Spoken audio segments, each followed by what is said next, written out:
Hello everyone, welcome to Gyanalay. तो आइए आज हम बात करते हैं एनवीएस और केवीएस के सिलेबस के रिगार्डिंग। देखिए, मैंने कल ही एक वीडियो पोस्ट किया था जिसमें कि बहुत सारे लोगों ने मुझसे क्वेश्चंस पूछे कि मैम आपने सिमिलैरिटीज़ और डिफरेंसेस तो बता दिया एनवीएस और केवीएस का, मैम इसके सिलेबस पे भी जो एग्जाम पैटर्न होता है मैम उस पर भी कुछ आप जो किए मतलब आप हमें एनलाइटन करें, उससे रिगार्डिंग भी कुछ इन्फॉर्मेशन आप हमें प्रोवाइड करें।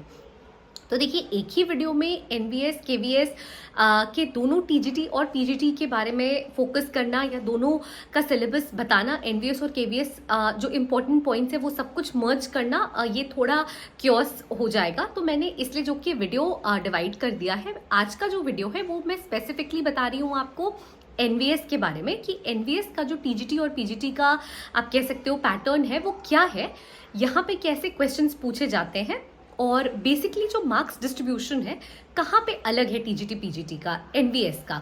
और इसके बाद फर्दर मैं एक और वीडियो बनाऊंगी जो मैं पोस्ट करूंगी जिसपे कि मैं केवीएस के टीजीटी और पीजीटी का जो पैटर्न रहेगा, कहाँ पे मार्क्स डिस्ट्रीब्यूशन उनका अलग है, उस पे जो के फोकस करूंगी। तो आज के इस वीडियो में आइए हम बात करते हैं एनवीएस के टीजीटी और पीजीटी के सिलेबस के बारे में। इनमें क्या सिमिलैरिटीज है, कहाँ पे मार्क्स डिस्ट्रीब्यूशन में आप कह सकते हो भिन्नता है, इन सब के बारे में हम बात करते हैं आज अपने इस वीडियो में ज्ञानालय के माध्यम से। उम्मीद करूंगी आप सब मेरे साथ अंत तक जुड़े रहेंगे। देखिए, जो सिलेबस है दोनों का, वो जो सब्जेक्ट्स पूछे जाते हैं चाहे फिर पीजीटी हो या टीजीटी हो, वो सेम ही है। वही करंट अफेयर्स है, वही आईसीटी है, आईसीटी यानी कंप्यूटर बेस्ड है। जो नॉलेज आपका वो चेक किया जाता है। आप कह सकते हो रीजनिंग एबिलिटी है, टीचिंग एप्टीट्यूड है। इसके साथ साथ जो सब्जेक्ट स्पेसिफिक नॉलेज आपका होना चाहिए, आपके सब्जेक्ट डोमेन में जो नॉलेज होना चाहिए वो देखा जाता है। लैंग्वेज की कॉम्पिटेंसी देखी जाती है। तो सिलेबस बिल्कुल सेम है। एक और चीज जो सिमिलैरिटी है यहाँ पे पहले मैं वो बता दूं, एनवीएस की मैं बात कर रही हूँ पीजीटी और टीजीटी के सिलेबस में। जो सिमिलैरिटी है वो ये है कि लैंग्वेज पेपर जो है वो दोनों में ही क्वालिफाइंग है, यानी आपको 40% जो की है इंडिविजुअली इंग्लिश में और हिंदी में लाना है। 40% इंग्लिश में आपको लाना होगा टोटल में से क्वालिफाई करने के लिए, और 40% जो कि आपको हिंदी में लाना होगा क्वालिफाई करने के लिए। तो लैंग्वेज पेपर आपका दोनों में ही, पीजीटी वालों के लिए भी जो एनवीएस का दे रहे एग्जाम और टीजीटी वालों के लिए भी जो एनवीएस का दे रहे एग्जाम, उनके लिए जो कि लैंग्वेज पेपर क्वालिफाइंग है। और पहले लैंग्वेज पेपर ही करेक्ट होता है। अगर आप लैंग्वेज पेपर में क्वालिफाई नहीं करते हैं तो फर्दर आपका पेपर कंसिडर ही नहीं किया जाता है। 3 घंटे का पेपर रहता है आपका। ये सब बिल्कुल बेसिक है और दोनों में सेम है। अब आप पूछोगे मैम डिफरेंस कहाँ है? देखिए, डिफरेंस यहाँ आ जाता है कि जो पीजीटी का आपका पेपर है वहां पे ये जो बेसिक सब्जेक्ट्स है ना, जो दोनों में कॉमन है, आईसीटी जो कंप्यूटर बेस्ड है, रीजनिंग एबिलिटी है, आपका करंट अफेयर्स है और आपका टीचिंग एप्टीट्यूड है। यहाँ पे एक जो रीजनिंग एबिलिटी की मैं बात कर रही हूँ, रीजनिंग एबिलिटी में आपका मार्क्स का अंतर आ जाता है। वो कैसे? देखिए, पीजीटी वालों के लिए जो रीजनिंग एबिलिटी है वो 20 मार्क्स का पूछा जाता है। यहाँ पे 20 क्वेश्चन है 20 मार्क्स का।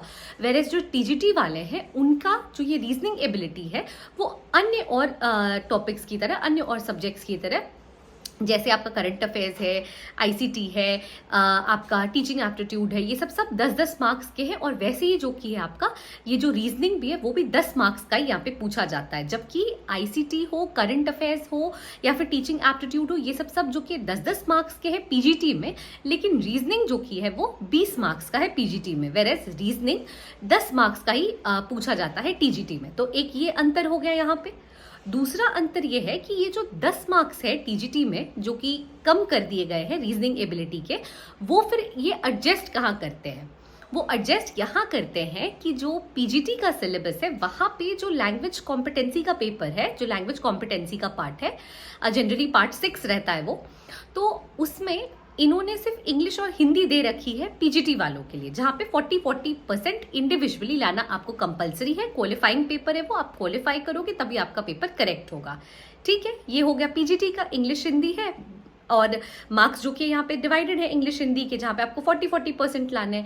लेकिन टीजीटी में इन लोगों ने इंग्लिश भी ऐड किया है कॉम्पिटेंसी, लैंग्वेज कॉम्पिटेंसी को टेस्ट करने के लिए, हिंदी भी ऐड किया है और यहीं पे रीजनल लैंग्वेज भी 10 नंबर का ऐड कर दिया है जो कि मिसिंग है पीजीटी में आपके।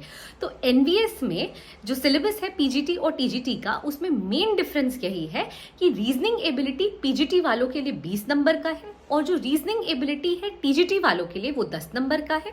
जो 10 नंबर का अंतर हो जाता है वो एडजस्ट किया जाता है टीजीटी वालों से रीजनल जो लैंग्वेज है वो पूछकर 10 नंबर का, जो कि मिसिंग है यानी नहीं है, एब्सेंट है पीजीटी वालों के लिए। देखिए पीजीटी वालों का एक स्टैंडर्ड लेवल ऑफ पेपर है, उनका जो कि है उनको मतलब हायर क्लासेस को पढ़ाना है। जो टीजीटी वाले हैं उनको क्या होता है, क्योंकि उनको मतलब आप कह सकते हो कि लोअर क्लासेस के स्टूडेंट्स को पढ़ाना है, तो उनको जो कि उनके मदर टंग में भी पढ़ाना पड़ सकता है, उनको उनके उस लैंग्वेज में आप कह सकते हो समझाना पड़ सकता है जिस लैंग्वेज में उनको जो कि है जो सब्जेक्ट है, जो कोर नॉलेज है वो समझ सके, वो ग्रास्प कर सके। तो इसीलिए ट्रेन ग्रेजुएट टीचर्स के लिए, टीजीटी वालों के लिए 10 नंबर का ये रीजनल लैंग्वेज भी क्वालिफाई करना कंपलसरी हो जाता है, जो कि पीजीटी में नहीं है। और बाकी जो सब्जेक्ट का नॉलेज है वो तो आपको पीजीटी में भी चाहिए और टीजीटी में भी चाहिए। एज डिफरेंस आप जान रहे हो 35-40 का है, 5 साल का एज डिफरेंस है पीजीटी टीजीटी का। बाकी सब कुछ वही है जो एग्जाम्स में रहते हैं। जो मेन डिफरेंस था एनवीएस के अंदर पीजीटी और टीजीटी के सिलेबस में वो यही था। एक मैंने बता दिया आपको रीजनिंग का 20 नंबर का पीजीटी में और 10 नंबर का ही टीजीटी में, और ये जो 10 नंबर है वो ये ऐड कर देते हैं टीजीटी वालों के लिए रीजनल लैंग्वेज को, जो कि मिसिंग रहता है आपका पीजीटी वालों के लिए। तो आई होप कि एनवीएस का जो पीजीटी टीजीटी का मार्क्स डिस्ट्रीब्यूशन है, जहां पे अंतर है, आपको वो पता चल गया होगा मेरे इस वीडियो के माध्यम से। अगला वीडियो मैं बनाऊंगी केवीएस का भी, जिसमें कि मैं उस पर भी एम्फेसाइज करूंगी मार्क्स डिस्ट्रीब्यूशन पे और एग्जाम पैटर्न पे, और कैसे जो कि है सिलेबस ऑलमोस्ट कैसे सब्जेक्ट्स जो कि सेम ही पूछे जाते हैं, मार्क्स डिस्ट्रीब्यूशन कहाँ अलग है वहां पे भी टीजीटी पीजीटी का, वो भी जो कि लोगों को मैं बताऊंगी अपने वीडियो में। तो आई होप कि आपको ये वीडियो पसंद आया होगा। Thank you so much for watching the video till the end. Please stay tune to Gyanalay and please do like share and subscribe our channel. Thank you.